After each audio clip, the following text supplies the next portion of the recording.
Hi! Welcome to our channel. ఈరోజు మన కథ 'నా ప్రాణమా' పార్ట్ 7. మీ మనసుకు నచ్చే అత్యంత అద్భుతమైన కథ. అక్షర అభి చేయి పట్టి లాగేసరికి బ్యాలెన్స్ తప్పి అక్షర మీద పడిపోయాడు అభి. నా మీద ప్రేమ ఇష్టం లేనప్పుడు నాకు దూరంగా పడుకోవాలి కదా, కానీ మీరు నా మీద ఎందుకు పడుకున్నారు అని అడుగుతుంది అక్షర. నా శరీరం నా ఇష్టం, నేను ఎక్కడైనా పడుకుంటాను. నా శరీరాన్ని ఎక్కడికైనా తీసుకువెళ్ళి పడుకోబెడతాను అని అంటాడు అభి. నేను కూడా నా మనసు నా ఇష్టం, నా మనసును ఎవరికైనా ఇచ్చేస్తాను, అది నా ఇష్టం అని అంటుంది అక్షర. అవును, నీ మనసు నీ ఇష్టమే. నీ మనసును చాలామందికి ఇచ్చావు కదా, చాలామంది దోచుకున్నారుగా. నేను నీకు ఏమైనా అడ్డు చెప్పానా అని అడుగుతాడు అభి. ఇప్పుడు కూడా నీ మనసును ఎవరెవరు దోచుకున్నారో, ఎవరెవరికి ఇచ్చావో నాకు ఏమైనా తెలుసా అని వెటకారంగా అభి మాట్లాడుతాడు.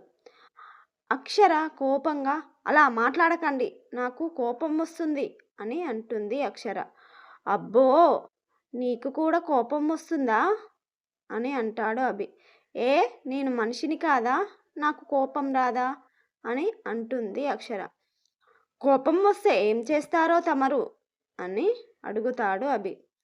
కోపం వస్తే కొడతాను అని అంటుంది అక్షర. నన్నే కొడతావా అని అంటాడు అభి. అవును, మిమ్మల్నే కొడతాను అనింది అక్షర. ఏది కొట్టు బేబీ అని అంటాడు అభి. మీరు కొట్టమన్నప్పుడు కాదు, నాకు కోపం వచ్చినప్పుడు కొడతాను అని అంటుంది అక్షర. ఏంటి బేబీ, నీకు కోపం కూడా వస్తుందా? నువ్వు చేసే పనులకు నాకు కోపం రావాలి కదా, కానీ నీకు రాకూడదు. నువ్వు నా దగ్గర నోరు మూసుకొని చచ్చిన శవంతో పడి ఉండాలి అని అంటాడు అభి.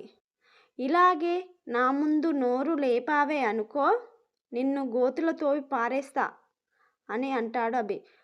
పోయి నాకు టిఫిన్ రెడీ చేయిపో అని కసిరిస్తాడు అభి.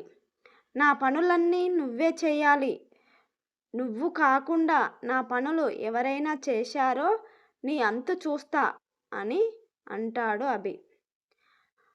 నాకు టిఫిన్, లంచ్, డిన్నర్ అన్నీ నీ చేతులతోనే వండి నాకు పెట్టాలి. ఇక్కడి నుండి వెళ్ళు, తొందరగా వెళ్ళి నాకు టిఫిన్ చెయ్ అని కోపంగా అరుస్తాడు అభి. అక్షర బాధగా అక్కడ నుండి కిచెన్ రూమ్లోకి వెళ్ళి టకాటకా టిఫిన్ రెడీ చేసి ఫ్రెష్ అప్ అవ్వడానికి బాత్రూంలోకి దూరింది. ఇక అక్షర ఫ్రెష్ అప్ అయి బయటికి వచ్చేసరికి అభి అద్దం ముందు నిలబడి తలను దువ్వుకుంటున్నాడు. అభిని అక్కడ చూడగానే అక్షర కళ్ళు పెద్దవి చేసి అభి వైపు చూస్తూ నిలబడింది. ఎందుకంటే అక్షర టవల్ చుట్టుకొని బయటికి వచ్చింది. చీర ఎక్కడ కట్టుకోవాలో అర్థం కాక అలాగే నిలబడి చూస్తూ ఉంది. అటు ఇటు చూసి అక్కడ డ్రెస్సింగ్ రూమ్ కనబడగానే ఫాస్ట్గా ఆ రూమ్లోకి అక్షర పరిగెడుతుంటే ఆమె బాడీకి చుట్టుకున్న టవల్ అక్కడ ఉన్న డ్రెస్సింగ్ టేబుల్కు తగిలి టవల్ ఊడిపోతుంది. తలను దువ్వుకోవడం అయిపోయిన అభి వెనక్కి తిరుగుతాడు. తిరిగేసరికి అక్కడ డ్రెస్ లేకుండా నిలబడి ఉన్న అక్షరాన్ని చూసి అతని కళ్ళు ఆమెనే చూస్తూ ఉంటాయి.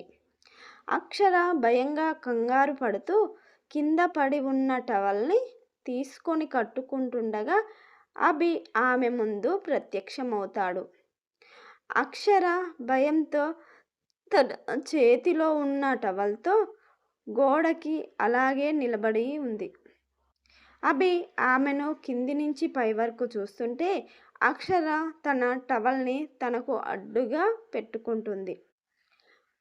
వాళ్ళిద్దరి మధ్య టవల్ అడ్డుగా ఉండేసరికి టవల్ లాగి పక్కన పడేస్తాడు అభి. అక్షర కళ్ళు పెద్దవి చేసి చూస్తుంది అభి వైపు. అభి అక్షరను అక్కడ ఉన్న గోడకు బంధించి వాళ్ళిద్దరి మధ్య గాలి కూర చొరబడలేనంతగా తన దగ్గరికి జరుగుతాడు. అభి ముఖం అక్షర ముఖానికి తీసుకువచ్చి ఆమె కళ్ళల్లోకి చూస్తూ నిలబడ్డాడు అభి. అభి వెచ్చటి గాలి అక్షరకు తగులుతుంటే భయంతో చెమటలు పడుతున్నాయి అక్షరకు. అక్షర అప్పుడే స్నానం చేసి రావడం వల్ల అక్కడక్కడ తన ఒంటిపై నీటి బిందువులు డైమండ్లా మెరుస్తుంటే ఆమె పాలరాతి శిల్పంలా ఉంది ఆమె దేహం. ఆమె ఊరిస్తున్న పెదాలను అభి అందుకోబోతుండగా తరువాత ఏం జరిగిందో తెలుసుకోవాలంటే నెక్స్ట్ ఎపిసోడ్ వరకు ఆగాల్సిందే.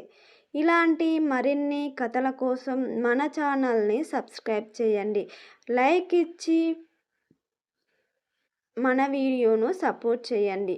మీ అమూల్యమైన సందేశాలను కామెంట్ రూపంలో తెలియజేయండి. హైప్ ఇచ్చి మన వీడియోను ఎంకరేజ్ చేయండి. ఇలాంటి మరిన్ని కథల కోసం మన ఛానల్ని వెంటనే సబ్స్క్రైబ్ చేసుకోండి. Thank you.